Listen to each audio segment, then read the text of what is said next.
Ladies and gentlemen, please welcome the Honourable Minister for Finance and Corporate Affairs, Ms. Nirmala Sitharaman, who will be in conversation with R. Sukumar, Editor-in-Chief, Hindustan Times.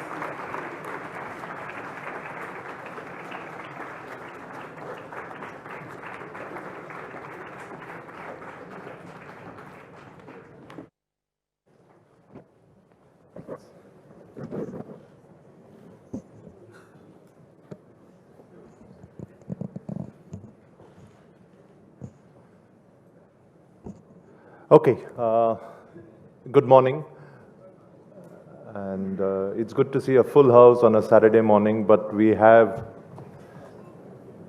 the most important person in the country right now as far as I'm concerned, right? The economy is on top of everyone's mind, and Mr. Sitharaman knows this better than anyone. When times are bad, everyone becomes an economist, right? So this room is full of economists. I've had lots of suggestions on what questions I should ask. But I want to start off by not looking back, but looking ahead, right? Because after all, the theme is conversations for a better tomorrow. The Prime Minister has articulated this intent of building India into a 5 trillion economy. So looking forward, what is your vision? What are the building blocks of this 5 trillion economy? If you could just tell us about that.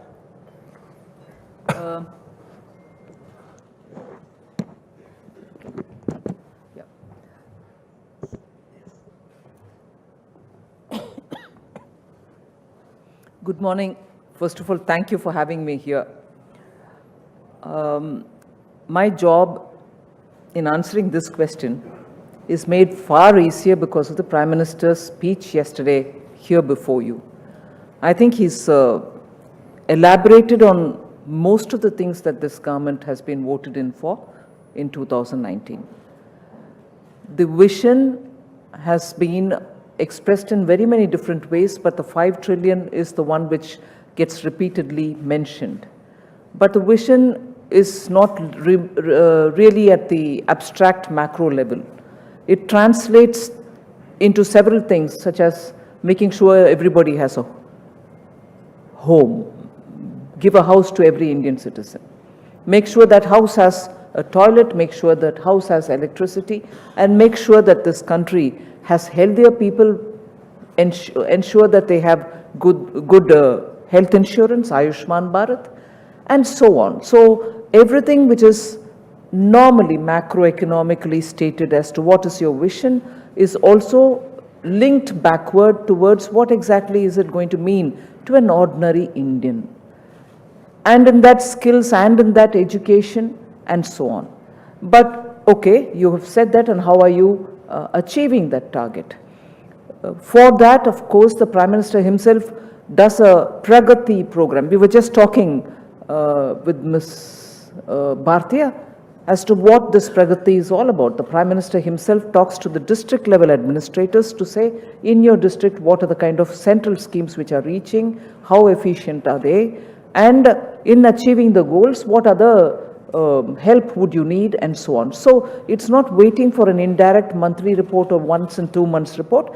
It's hands-on down to the grassroots level. Now, if it is so micromanaged, you would think, are we losing out on the larger games of better commitment to environment, ensuring we use safer and environment-friendly electricity and so on, energy consumption of the country?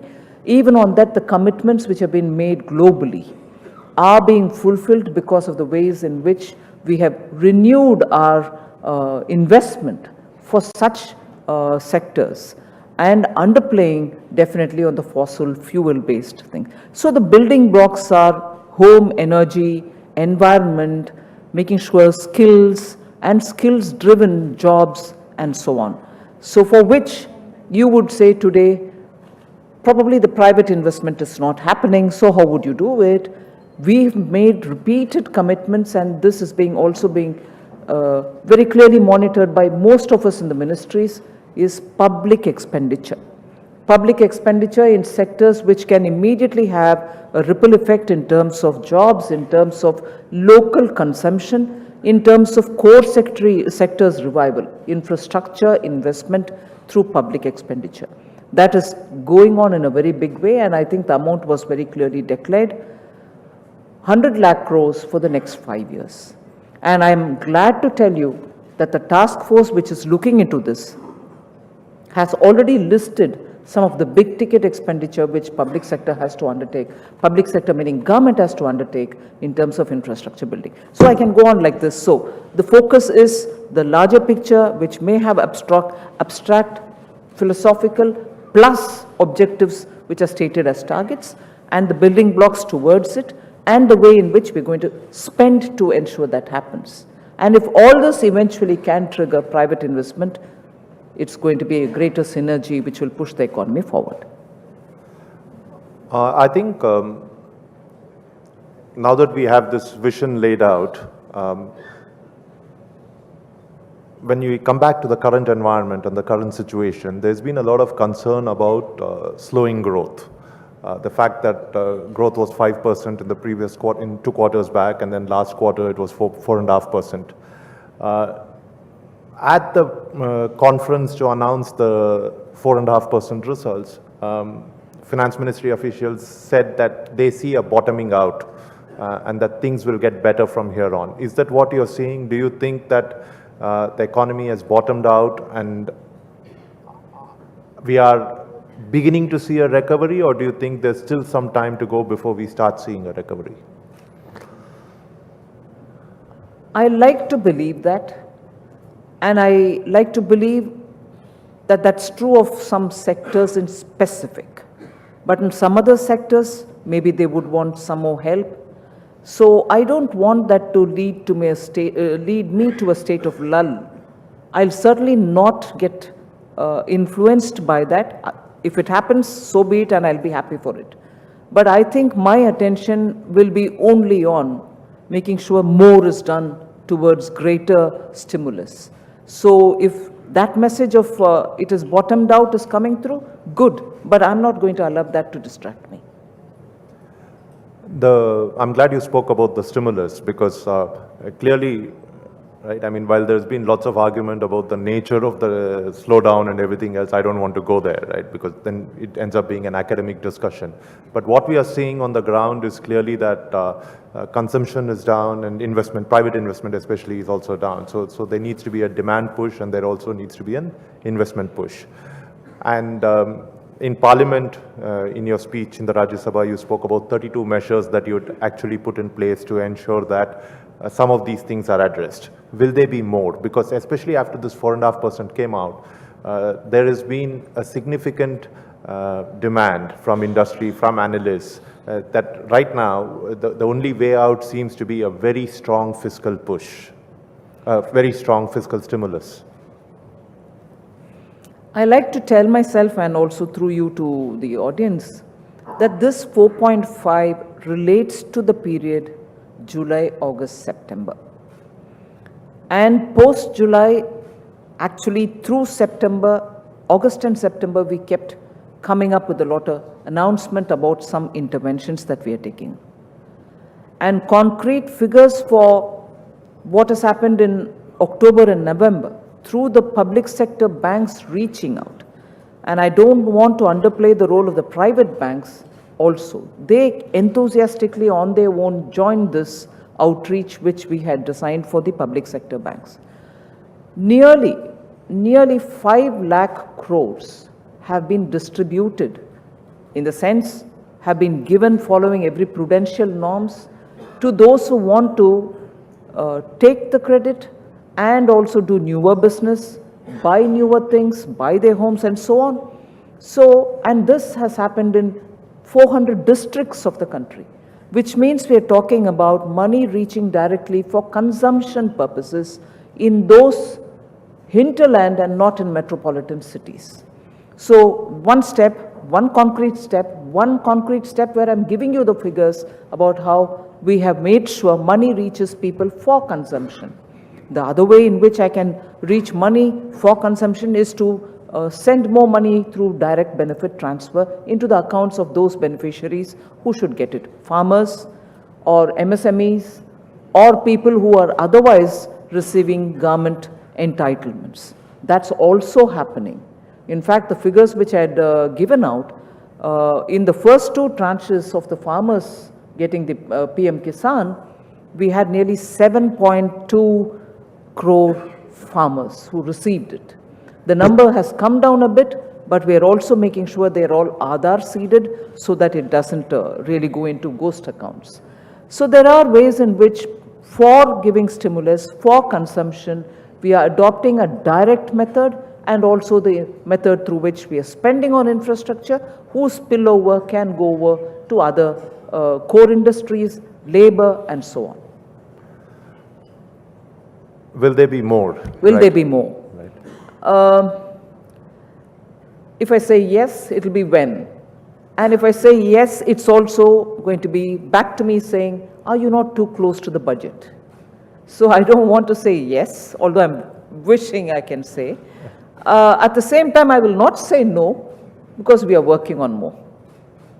Okay, Does that help? We can read your lips. One of the things that has been spoken of is a personal income tax rate cut, rationalization, whatever you will call it, to sort of put more money in the hands of people, because that could definitely boost consumption. Is that something you're thinking of? One among the many things that we're thinking of. And is it something on which we could see some action, perhaps not now, perhaps in the budget? Then you'll have to wait for the budget.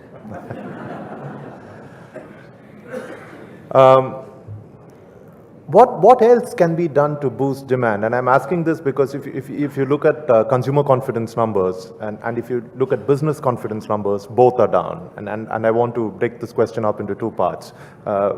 What can be done to boost consumer confidence? Because that's clearly very low. You know, that's the question which I ask everybody who I get to meeting wherever I've been in the last 3 months.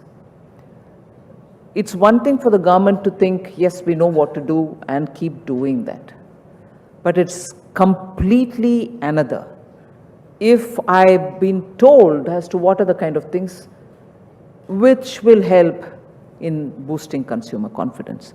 So I do not for a minute want to believe I know it all. I do not for a minute want to think that what I've done is enough. I want to know that answer from all others, and that would only add to what we are doing. So that's a question which is, if you don't mind, Sukumar, not to be addressed to me. Okay. You should get the answers and give it to me. On business confidence, leave aside consumer confidence, and this, clearly there is at one level an aversion to risk, which comes from many factors, right? And one factor is policy certainty. I mean, I know that our policies are evolving, but if you look at some sectors, for instance, there have been changes that have made without grandfathering previous investments. And then there are issues. I don't want to go into specifics, but just to make myself clear, if you look at Walmart and Flipkart and you look at what happened to them after they made the investment, and I think that's one. The other one is there is still, despite everything that your government has done on the tax side, there is still a fear of the taxman. Right? There is this, you could call it nervousness, you could call it anxiety, but it is very much there.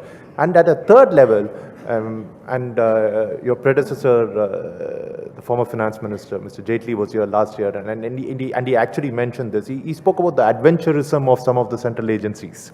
And that adventurism clearly hurts business in some ways because there is fear. So how do you address business confidence? How do you make businessmen feel it's all right, you can take risks? A bad business decision will not be treated as malfeasance or corruption or something else. So, and I think that distinction has stopped being made at so many levels. And it's not just you. I think, just to complete the loop, I think it's even the media, right? I mean, something goes wrong in a company, the first thing that media invariably ends up saying is to look at whether it is malfeasance, while it could just simply be a bad business decision. Yes, absolutely. And you've packed so much in that one question.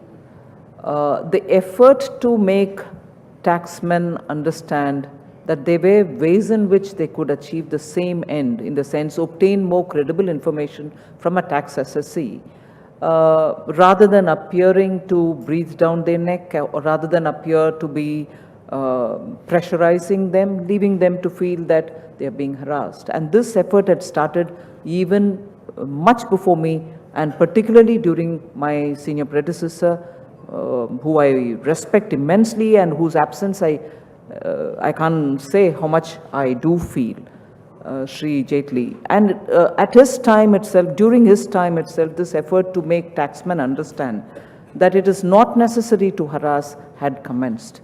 I am duly following it now, literally, physically also going over to the different circles and meeting with officials to say, even if you think that the targets which are given to you are something which you won't be able to achieve unless you're going to strain yourself, I'd rather you not strain and you not pressure tax assessees. And that has been happening more than one round, and I shall continue to do that. But not just physically going and appealing to them, but we've now moved that largely to technology. We've moved that largely to say assessees will now be questioned through the system. They can answer to the system, as it were, and if necessary, further questioning or further information requirement will be done on a faceless method. That's already commenced. And we have already received a lot of people who are saying, this is at least giving me some relief. I hope further prosecution and other things are also simplified like this. So we are going on that mode. If it started on the direct taxes, now we have already started extending it even to indirect, the GST related queries. And therefore, that is going to be one way in which we can get out of this fear, because now you'll be so impersonally handling it with only answers to be sent in some form or fashion, rather than have visitors come to your house and knock at your door. So we are removing that element. And even for cases which have been pending for a very long time, I have come up with a scheme that by December 31st, if you just tick some boxes in the inquiry that comes to you, we are willing to settle the cases and get you out of the court, get us out of the court. So that is also the second way. Third is, I think, to a large extent, I would appeal to the assessees that they should feel comfortable to directly approach my office or the Revenue Secretary's office, where we assure you that if you have a problem at the ground level and you're just not able to get out of the situation, without revealing your identity to concerned circles or officers, we shall make sure your problem is addressed. If this is the way in which we are looking at addressing the issue of harassment, in the long run, we want to make sure that the entire taxation structure is simplified. There are no ifs and buts in it, and ifs and buts are the ones on which subjective interpretation come in. So we want to make sure that ifs and buts are removed, exemptions are removed, and we proved our intentions when we came up with the corporate tax rate cut. We said no exemptions, you come straight, give us the least that you can for business's sake. And in that we also made it sure we are not denying those who are in the exemptions regime. You continue to be there, and once you finish the credit for those exemptions, move on to this one, which has no exemptions to offer. So that will be the philosophy with which every tax is going to be now framed. So from now on, we are moving towards a greater simplified and exemption-free, therefore harassment-free, therefore subjective interpretation-free taxation regime. Thank you. I know I sort of asked you too many questions together. My answers are also not short. The policy certainty bit. How do we ensure that when you're framing policies, especially in evolving areas, you don't affect an investment that's already been made? How do I? When you're evolving policy, when you're creating policy. That's where you spoke of the grandfathering, didn't you? That's right. So, in fact, even in this, haven't we given enough option for grandfathering? whether it's your buyback of the shares that you had announced, whether it is the taxation relief that we're giving, grandfathering is now everywhere making sure that we don't exclude or affect people who are already in a certain regime. So that'll certainly be the margin given to people who exist in a regime. We are not going to simplify it to that extent that we forget a whole lot of people who are already in some framework. And that will be the norm, right, going forward? Obviously. Yeah. Okay. You mentioned indirect taxes, GST, and I have a couple of questions on GST, and I'd like to start off by asking you, there's been, originally when GST was framed, the direction was always that it would be simplified over time, it would be rationalized over time, and depending on how revenues look, if they look good, that there could actually be a reduction in rates. And there was significant simplification both on the process side and in terms of rates and grouping of various products and everything else. But of late, there have been two issues that have come up. The first one is an issue that's been raised by the states, and they've raised it with you, which actually affects the federal compact between the center and the states, because the states are saying we have not been paid, and they've been told that there might be a little bit of a delay in that. So have they been told that? At least that's what they are suggesting, right? I don't know whether they've been told that, which I'm hoping you will tell us now. Yeah, so the compensation is one. Will you ask me the other two later? I will, once Okay. we finish this, yeah. GST, I think, is a good law, and it is very required for a country as large as India.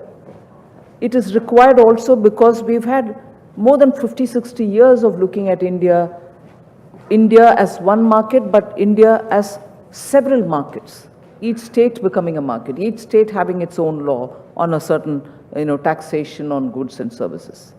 So it was only right and timely that we got the GST Act.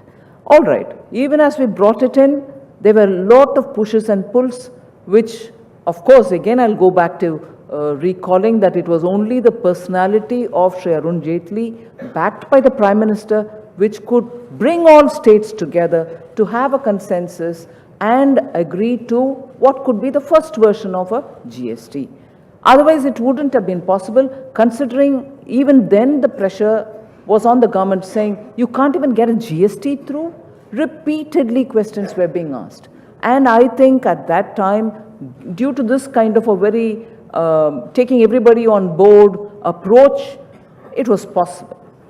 At that time, states had applied their mind. I'll be fair to everybody.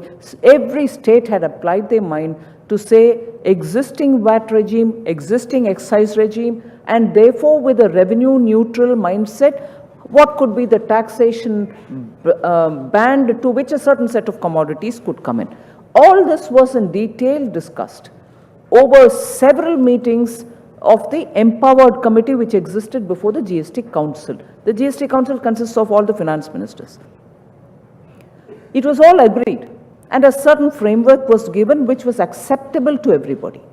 Now post that, and I'm not blaming anyone here, equally all of us went about in every meeting of the GST Council reducing the taxation rate of certain set of commodities, another set of commodities later, a third meeting, a third set of So end of the day, the intentions were good. You kept reducing. Now, reduction per se is not bad, but the GST structure is such that when you have a certain rate and you have also the input tax credit being passed, just to put it simply, I buy some raw material, I pay tax for it. With that raw material, I produce something else, I pass that on to the buyer. But when I pass that on to the buyer, for the tax that I paid, I reduce a certain sum and only carry forward that excess of tax to the next buyer from me.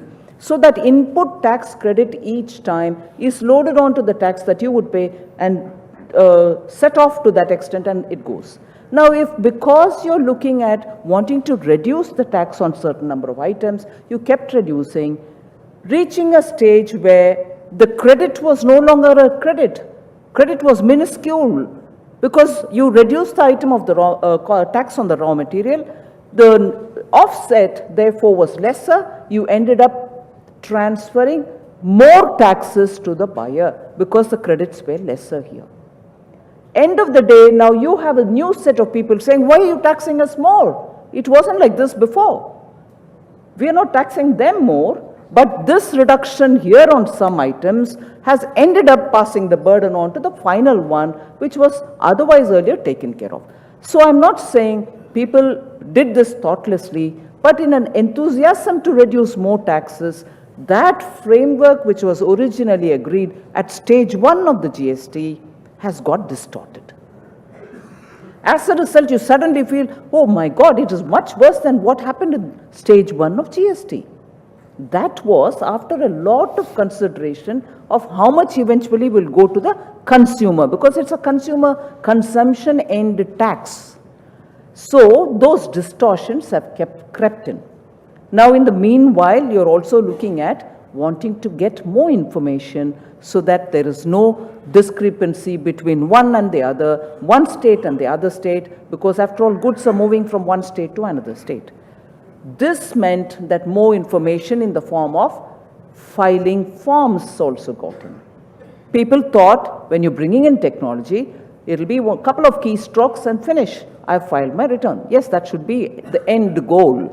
But if you're also wanting to gather more information because you want to pass the benefits here and there, and you kept enthusiastically asking the assessee to give one more information each time, one, the tax per se is getting complicated because of this unstructured bringing down of rates. Another, it's also getting complicated because you want to be sure that you're doing everything correct, but ending up asking for so much more information in a technology-driven system. People just get fed up of wanting to give so much information. So we have problems in both the hands. That is where it's got into a stage where today, gladly I must say, all over the country, we've asked anyone who wants to talk on the simplification of filing processes to please go tell the officers. If you're physically not going, please through email or through some addresses that we've given, let us know through some kind of a digital way what you want to do to simplify the forms. Rate structures are GST Council's business, I'll take it to them. Eventually, we'll of course have to rationalize. Do we want so many slabs? Do we want to have just 2 or 3 slabs? Original intent was that we'll have just the 3. Merit, sin, and the standard. Just the 3 rates. Today what has happened is, in a sense you have 3 rates, but you're having too many complications. So we are addressing that. I can only give a confidence to the audience here and through you to many others that we shall have a very good streamlined GST and address the issues for the assessees. But what about the... Sorry about the long answer. Yeah, no, but what about the payment to the states? Because a 14%, and that will get compounded every year, compensation was assured for the states, which we are honoring, which we shall honor, which we shall continue to honor. And that compensation was going to be through the collection of a certain cess, GST cess. The cess would be collected, and clearly from the cess collected, states will be given the compensation 14%. Unfortunately, in the last collections, the cess component has been not so adequate to compensate the states per 14%. So, if we've reached a stage now where the collection was inadequate to give, this is an open fact, because anyone can go into the GST collections and everything else and see it. So, obviously, the compensation has not gone through to the states. That's not to take it to the level of saying, oh, that compact has been broken. Oh, no. The cess fund, if it's there, I'm going to give it. It's not there, but we are also making clear to ourselves as to how we can do it. We are not talking about even touching the compact. We have to honor the compact. So let there not be any doubt about what's happening to the compact. Oh no, we shall honor it. But the reality is this. So I just want to put that in, and states, some of the finance ministers came and met me, I've heard them out, and what they're raising as an issue is absolutely genuine. There's no question about its genuineness. All right. On GST, and I know this is a council decision, it's not, you're not going to take it unilaterally. Is there also going to be a rethink to take up some of the rates because collections are low? Well, as you said, yes, it is the GST's call, council's call. But directionally, is that something you would consider, which you would think of doing? I may not be able to preempt the council on this by saying anything now. All right. One of the things that's become very clear over the last 2 years and more so over the last 6 months is that we are very, very focused on the deficit, right? And there is a school of thought that says maybe for 12 to 18 months we should not look at the deficit because that would actually help the government to go out and provide the kind of fiscal stimulus that is needed. And then after 18 months, 12 months or 18 months, you bring back the discipline when growth is back on track. Why would you not do that?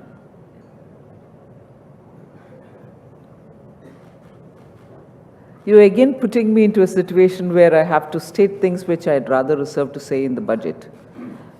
Why would I not do that?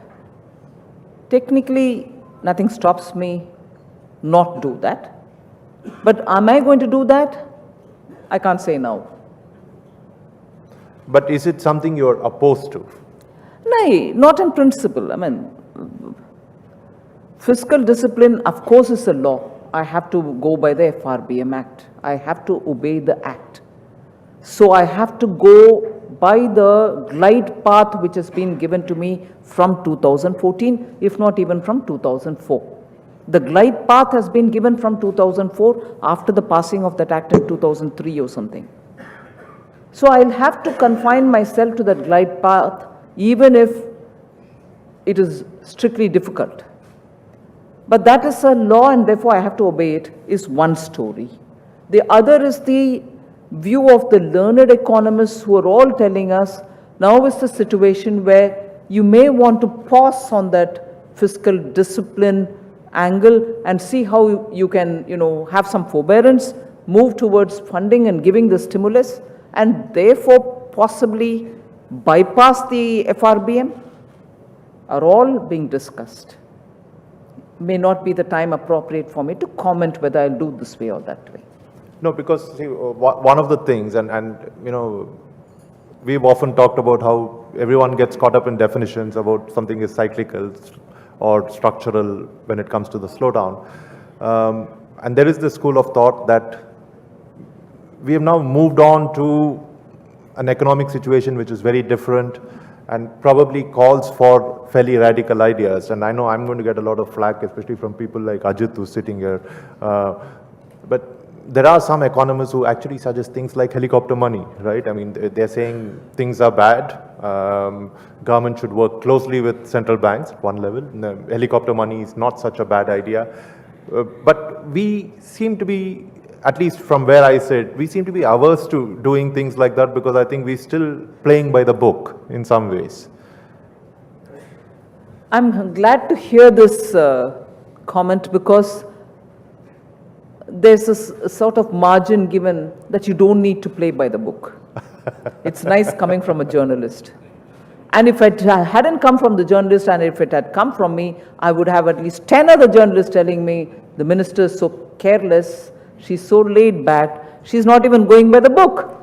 So I don't mind, I'm not faulting Sukumar, but I'm also not sure if this is the best place for me to say whether I would go by the book or not.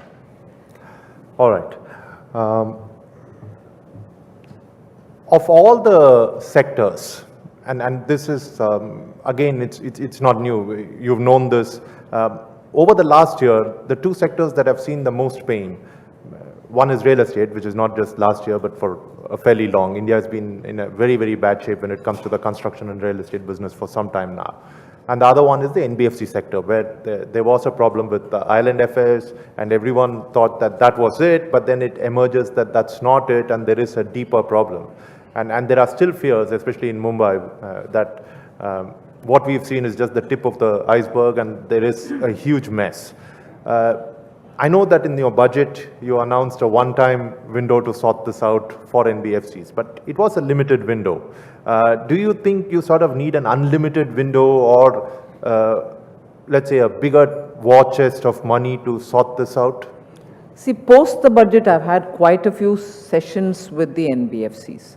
And when I say NBFCs, I know there are thousands of them in this country, but maybe the top 5 to 10 are the ones who are dealing with a vast section of the funding through the NBFCs. However, even for those who are below those 5, below top 10, top 20, I've had varying stages of meetings. Now, one thing it is for the RBI as the supervisory and regulatory body to constantly monitor the health of many of these NBFCs without really becoming too intrusive. So they are monitoring, and I'm closely in touch with the RBI as regards NBFCs. My one-liner, even if it sounds a bit pedestrian, is I don't want anyone falling off the cliff. So that is the extent to which RBI and the Ministry of Finance are watching them, but at the same time not getting in their way from doing their regular business. Now, with this said, I'm also making sure that funds reach NBFC. Now, if we can just understand this problem, over last 15, 20 years, if I can put it that way, roughly, public sector banks and scheduled banks, commercial banks, were supposed to carry on with their core business of lending, keeping savings, and for short and medium term. But the long-term finance for particularly infrastructure kind of activities were to be done by a development bank, which was what IDBI was, and we know the story of IDBI. Strictly speaking, public sector banks do not have the expertise or capability for long-term, different kind of risk involved infrastructure lending. But many of them did exactly that. And then NBFCs were carrying forward with what was essentially the banking, commercial bank's job, lend for short and medium term, but then they also started lending a bit longer and with short-term funds. So you ended up in both the places with asset liability mismatch. As a result, when banks had NPA, they didn't want to venture any further into lending. They moved it on to the NBFCs. NBFCs went on a spree of lending. If you see, there is a real connect between all these. And once the banks got very wary of lending, and I am glad the Prime Minister said, we shall not inquire into bona fide commercial decisions. Even if it results in commercial failure, we shall not go on a fishing expedition putting everybody under inquiry. And that is what we are now going back to. Infuse equity into banks, give them money. They can go on getting the monies from all those defaulters back sometime, but give them money to carry on with their regular business. Give NBFCs monies, and not just the top 5, even those who are below it.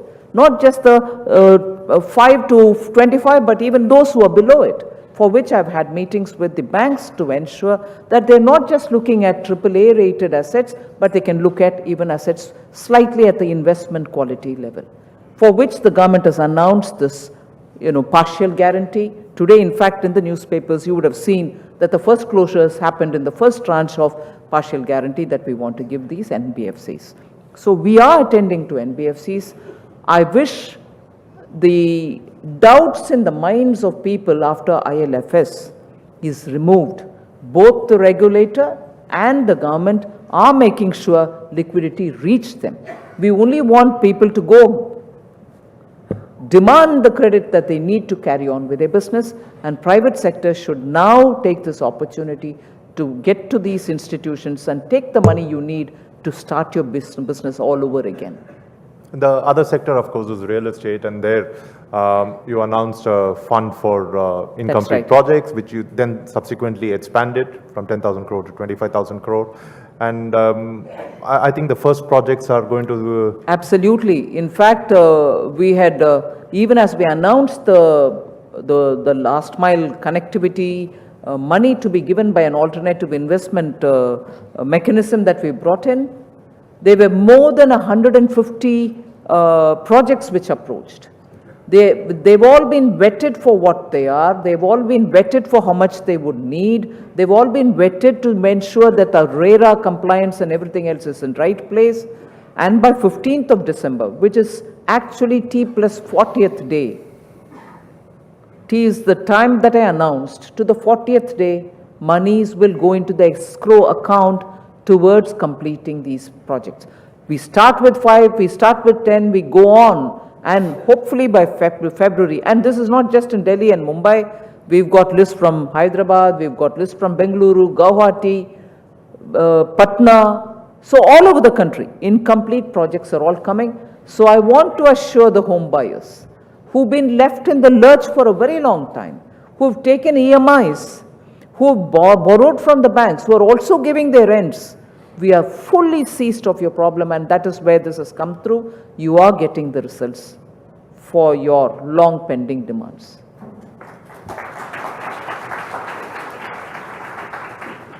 You know, I really think you should say something about income tax, because 60% of these questions are about a tax cut, right? One of the things one has noticed about the Indian economy, if you look at the numbers over a significant period of time, is the years when agriculture does well, economic growth is good, because it forms that foundation on the basis of which it does. And then you have growth drivers which sort of propel the economy. Through the 2000s, for instance, the mid-2000s, when India grew very fast, a lot of it came from exports. And we are having problems in both areas now, right? I mean, what exactly do you think we can do to drive exports? What do you think we can do to bring agriculture up to scratch? There's a lot of work going on in encouraging agriculture towards like what it was before, to have greater exports, for farmers to get better prices, and to ensure that the strengths that we had in oil seeds, the strengths that we had in coarse grains are brought back. So it is being done through various different ways. But the most critical is agriculture has suffered, and this is something which is not so glamorous when you talk about agriculture, has suffered for want of adequate infrastructure. It's not just connecting that last village to the market, but it's also trying to get the right kind of storage for the various agricultural products. Some don't need air conditioning, some need air conditioning, but some need dehumidifiers, some others need just pest control. So the various types of storage facilities, depending on where what is required, rather than blindly going and giving silos everywhere, is one approach which the Prime Minister is guiding it himself. And I've been a witness to many such meetings where agriculture and the storage matters have been taken up. The second, of course, is a question of value addition to the agriculture products. Now, when you talk of oil seeds, we need a large quantity of edible oil. But post that, the oil meal cakes have a great market outside. And China, for instance, has been steady in demanding our oil meal cakes. If only we can focus on that and think in terms of those traditional oil seeds that we've been growing, and again for which this government has announced MSP and made sure that we get adequate oil seeds. Now for them, the processes are not just the oil extracting units, but also a question of processing and packing to a certain standard and exporting the oil cakes. So there is a very clear, a large canvas in which not just the procurement for the farmer, but reaching to the market, and this whole debate in this country, I wish and I appeal, if the media can look at it from the point of view of every time there's a spike in the price of any commodity, does that help the farmer? Or are we every time debating only because today when the prices go up, we are worried about the urban consumer? Yes, we have to be worried about them too. But does that price advantage get to the farmer? And when the prices come down, do we talk about, oh consumer, you're getting it now at a low price, but how do we help the farmer now to get a better price than this low price which you pay? So the debate should be ideally the opposite of what it is now. Prices have gone up, oh my God, the consumer's struggling. Yes, he's struggling, we'll have to help them. But does that price help the farmer? That should be the debate. Correct. And the other way around, when it comes down, yes, the consumer benefits, yes, it should be talked about, it should be good, but then how do we help the farmer without bringing market distortions? So the debates are all now not helping us, not helping not just the government, any one of us. Okay, we are almost out of time, and I have two more questions that I want to ask you. The first one is about data. There has been a lot of skepticism about data that is coming out from the government in some quarters. The fact that, for instance, the consumption report that was recently leaked in some media and then scrapped, and then the government said it would work again, doesn't reassure people that the data is sacrosanct and the data can be taken as authoritative and respected and is credible. What are your thoughts on this? There's no doubt we need to bring credibility back to the data. We need to assure people who need the data, and lots of people need the data, even government needs its own data. But the fact is, sometimes when genuinely something has gone wrong in the ground and therefore the survey results are being held back, it's not to cast aspersion on every such data which is being collected by the government. So that I think we should keep in mind. Overall, I think the government is fairly seized of the debate which is going on data and its credibility. The intention is to make sure that any kind of inappropriate methodology which is common into the data will have to be addressed. But that is not to deny data as something which all of us do take as a position. So we'll have to work towards better credibility. We have to work towards making available data without any obstruction.